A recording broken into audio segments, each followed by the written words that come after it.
Have you ever had a dream that just won't let go? For me, it was France. The food, the art, the cobblestone streets, I could practically taste the croissants. But my wallet?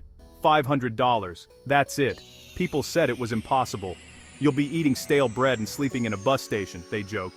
But I love a challenge, especially if there's a baguette at the end. So, I packed my bag, my camera, and my tiny budget. My mission: experience France like a local, not a tourist. I wanted hidden bakeries, parks where old men play pétanque, and sunsets over the Seine. This wasn't about luxury, it was about connection. I set out to prove that the best things in France, beauty, kindness, and adventure, don't have a price tag. What followed was a journey of stretching every dollar and discovering a France you won't find in glossy magazines. If I can do it, you can too. France is waiting, and it's more accessible than you think. Let's eat, let's explore, let's do this together.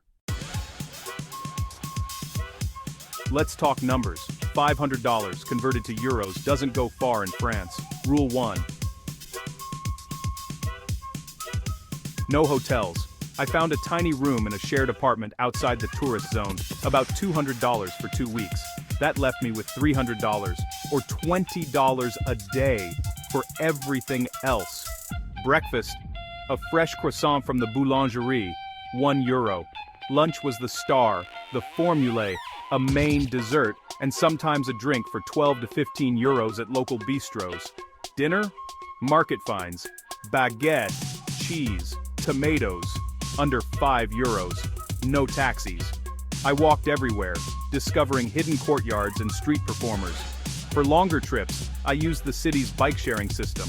Cheap, fun, and very Parisian. My daily budget: $10 for lunch, $5 for breakfast and dinner, a few for transport. No fancy souvenirs or daily museum tickets, but I got something better: a real taste of French life. I learned to shop at markets, navigate the metro, and savor a simple meal on a park bench. The experience was richer than any 5-star hotel. France on a budget isn't about sacrifice, it's about seeing the country's true heart. Every euro counted, and every day was an adventure. That's how you make $500 feel like a fortune. France is unfairly beautiful. Every street corner in Paris is a postcard. The real magic? Wandering neighborhoods like Le Marais, Montmartre, and the Latin Quarter, soaking in the atmosphere for free. I took a budget bus to the countryside: rolling hills, sunflower fields, and stone villages unchanged for centuries. The weekly market was the highlight: locals chatting, fresh produce, and a sense of community. But the greatest beauty? The people. French women, contrary to stereotypes, were kind, helpful, and effortlessly stylish. I got lost often, and every time, someone would patiently guide me. One afternoon in the Jardin du Luxembourg, a woman with a book and a dog sat beside me. We talked, her English, my broken French, about life, cheese, and Paris. She didn't have to, but she did. That's the real beauty of travel connection. It's not just the sights, it's the smiles and stories you share. France's charm isn't just in its landmarks, it's in its people. The memories I made were worth more than any souvenir. That's the Parisian panache you can't buy. France has rules that surprise first-time visitors. Rule 1. Always say bonjour when entering a shop or bakery. It's not just polite, it's essential. Forget, and you'll get a frosty reception. Say it, and doors open. Grocery shopping? You weigh and price your own produce before checkout. I learned this the hard way. Cue dramatic sighs and a helpful local. Dogs are everywhere in Paris. Cafes, metros, shops, but many parks have strict no dogs on the grass rules. Admire the lawns from the path. Water at restaurants. Don't pay for bottled. Ask for a carafe d'eau. Free, delicious tap water. They won't bring it unless you ask, but it's perfectly normal to do so. These customs might seem quirky, but they're part of daily life. Embracing them made me feel less like a tourist and more like a local. The little things, greetings, market etiquette, even how you order water, matter in France. They're small keys that unlock big smiles and genuine experiences. Learn a few, and you'll save money, avoid awkward moments, and connect more deeply. France's rules aren't obstacles, they're invitations to join in. The sooner you adapt, the richer your adventure. Bonjour, s'il vous plaît, merci, master these, and you're halfway to feeling French. Ready for your own French adventure? Here are my top tips. Travel in the off-season, April, May, September, or October. Fewer crowds, better prices, and authentic experiences. Embrace the markets. Fresh, cheap produce, cheese and bread. Assemble a picnic and eat like a local. Practice your French numbers, bring a reusable bag, and dive in. Seek out free experiences.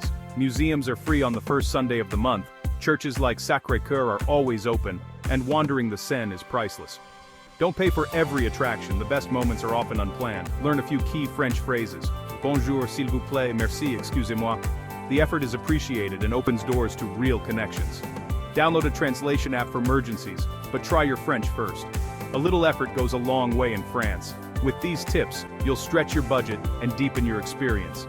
France is for everyone, especially the curious and adventurous. Bon voyage. As my last euros dwindled, I sat by the Seine with a baguette cheese and a peach. No Eiffel Tower ticket, no fancy dinner, but feeling richer than ever. This trip wasn't about what I could buy, but what I could experience. I learned resourcefulness, resilience, and the power of a smile. Simple meals and new friends brought more joy than any luxury. The journey stripped away the non-essentials and focused me on what matters. Connection, beauty, discovery. My tight budget was a gift. It led me to authentic places and generous people.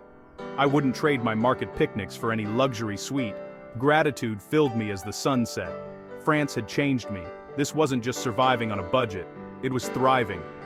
I left with a bigger appetite for adventure, connection, and of course more amazing food. The world is delicious. Let's taste it all. That's the end of this story, but not our journey together. I travel and share these stories because I love it, and because of you. Your support keeps the cameras rolling and the stories coming. If you enjoyed this adventure, consider joining my Patreon or making a one-time contribution. Even a small amount helps. Think of it as a croissant for the next story. I don't run ads or do sponsored content. I want to keep it real and honest. Your support means more time exploring, less time worrying about budgets. Thank you for being part of this community. Where should we go next? I'm hungry for another adventure. Until then, merci and bon voyage.